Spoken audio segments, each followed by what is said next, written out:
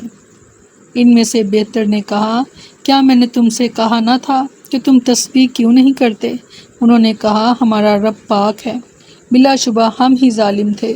پھر ان کا ایک دوسرے کی طرف متوجہ ہوا اور آپس میں ملامت کرتے تھے۔ انہوں نے کہا کہ ہائے ہماری ہلاکت، یقیناً ہم ہی حد سے بڑھے ہوئے تھے۔ امید ہے کہ ہمارا رب ہمیں اس کے بدلے میں سے بہتر عطا فرمائے گا۔ یقیناً اب ہم اپنے رب ہی کی طرف راغب ہونے والے ہیں۔ اسی طرح ہوتا ہے عذاب، اور یقیناً آخرت کا عذاب کہیں بڑا ہے، کاش وہ جانتے ہوتے۔ فرمایا، اور چوپاؤں میں سے کچھ بوجھ اٹھانے والے اور کچھ زمین سے لگے ہوئے پیدا کیے، کھاؤ اس میں سے جو اللہ نے تمہیں رزق دیا، اور شیطان کے قدموں کے پیچھے مت چلو، بے شک وہ تمہارا کھلا دشمن ہے۔ اللہ تعالیٰ نے یہ کھیت اور چوپائے جو تمہیں عطا کیے ہیں تمہارے لیے حلال ہیں، انہیں کھاؤ اور شیطان کی پیروی مت کرو جس کے بہکانے پر جاہل مشرکوں نے ان میں سے کئی قسموں کو حرام کر رکھا ہے۔ حمولتاً سے مراد وہ جانور ہیں جن پر سواری کی جاتی ہے، مثلا اونٹ اور بیل، اور فرشن سے مراد چھوٹے جانور ہیں جیسے بھیڑ اور بکری جن کا گوشت کھایا جاتا ہے۔ اس کی تائید حسب ذیل ارشاد باری تعالیٰ سے بھی ہوتی ہے سورہ یاسین میں، اور کیا انہوں نے نہیں دیکھا کہ ہم نے ان چیزوں میں سے جنہیں ہمارے ہاتھوں نے بنایا ان کے لیے مویشی پیدا کیے، پھر وہ ان کے مالک ہیں اور ہم نے انہیں ان کے تابع کر دیا، تو ان میں سے کچھ ان کی سواری ہیں اور ان میں سے بعض کو وہ کھاتے ہیں۔ فرمایا سورۃ نحل میں، اور بلا شبہ آپ کے رب کے لیے چوپاؤں میں یقیناً بڑی عبرت ہے۔ ہم ان چیزوں میں سے جو ان کے پیٹوں میں ہیں، گوبر اور خون کے درمیان سے تمہیں خالص دودھ پلاتے ہیں جو پینے والوں کے لیے حلق سے آسانی سے اتر جانے والا ہے۔ سبحان اللہ۔ فرمایا 8 قسمیں بھیڑ میں سے 2 اور بکری میں سے 2، کہہ دیجئے کہ کیا اس نے دونوں نر حرام کیے یا دونوں مادہ، یا وہ بچہ جس پر دونوں ماداؤں کے رحم لپٹے ہوئے ہوں؟ مجھے کسی علم کے ساتھ بتاؤ اگر تم سچے ہو۔ اور اونٹوں میں سے 2، گایوں میں سے 2، کہہ دیجئے کیا اس نے دونوں نر حرام کیے ہیں جو دونوں مادہ، یا وہ بچہ جس پر دونوں ماداؤں کے رحم لپٹے ہوئے ہوں؟ یا تم اس وقت حاضر تھے جب اللہ نے تمہیں اس کی وصیت کی تھی؟ پھر اس سے زیادہ بڑا ظالم کون ہے جو اللہ پر جھوٹ باندھے تاکہ لوگوں کو کسی علم کے بغیر گمراہ کرے؟ بے شک اللہ ظالم لوگوں کو ہدایت نہیں دیتا۔ یہ اسلام سے قبل عربوں کی جہالت کا بیان ہے کہ انہوں نے چوپاؤں کو حرام قرار دے کر بحیرہ، صائبہ، وسیلہ اور حام یعنی مختلف انواع اقسام میں تقسیم کر دیے تھے۔ اسی طرح جانوروں، فصلوں اور پھلوں کو انہوں نے بھی کئی قسمت میں تقسیم کر رکھا تھا۔ لہٰذا اللہ تعالیٰ نے یہاں یہ بیان فرمایا ہے کہ اسی نے ایسے باغات پیدا فرمائے ہیں جو چھتریوں پر چڑھائے ہوئے بھی ہیں اور جو چھتریوں پر نہیں چڑھائے ہوئے وہ بھی، اور اسی نے چوپاؤں کو بھی پیدا فرمایا جن میں سے بعض بڑے بڑے اور بوجھ اٹھانے والے بھی ہیں اور بعض چھوٹے چھوٹے زمین سے لگے ہوئے بھی۔ پھر اس نے فرمایا کہ اسی نے بھیڑوں اور بکریوں میں سے نر اور مادہ کو سیاہ اور سفید رنگ میں پیدا فرمایا، اور اسی طرح اس نے نر اور مادہ اونٹوں اور گایوں کو بھی پیدا فرمایا، اور اس نے ان جانوروں کو اور ان کی اولاد میں سے کسی کو بھی حرام قرار نہیں دیا، بلکہ ان سب کو انسانوں کے کھانے کے لیے، ان کی سواری کے لیے، ان کی بار برداری کے لیے، ان کے دودھ کے لیے اور ان کے دیگر فوائد کے لیے پیدا کیا گیا ہے۔ لیکن مشرکین نے ان میں سے بعض اقسام کا کھانا اپنے لیے حرام کر لیا تھا۔ اللہ تعالیٰ نے ان کی تردید کرتے ہوئے یہاں فرمایا کہ ذرا بتاؤ تو صحیح کہ ان بھیڑوں اور بکریوں میں سے اللہ نے دونوں مذکروں کو حرام کیا ہے یا دونوں مونسوں کو، یا ان بچوں کو جو ان مونسوں کے پیٹ میں پرورش پاتے ہیں؟ کوئی ایسی بات تو بتاؤ جس کی بنیاد علم اور یقین پر ہو۔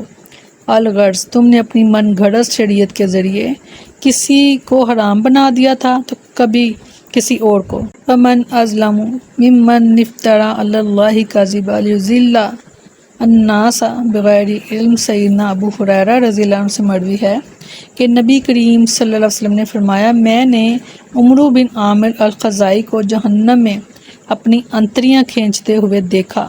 سب سے پہلے بتوں کے نام پر چھوڑے گئے جانور یعنی بحیرہ، صائبہ، وسیلہ اور حامی اسی نے چھوڑے تھے۔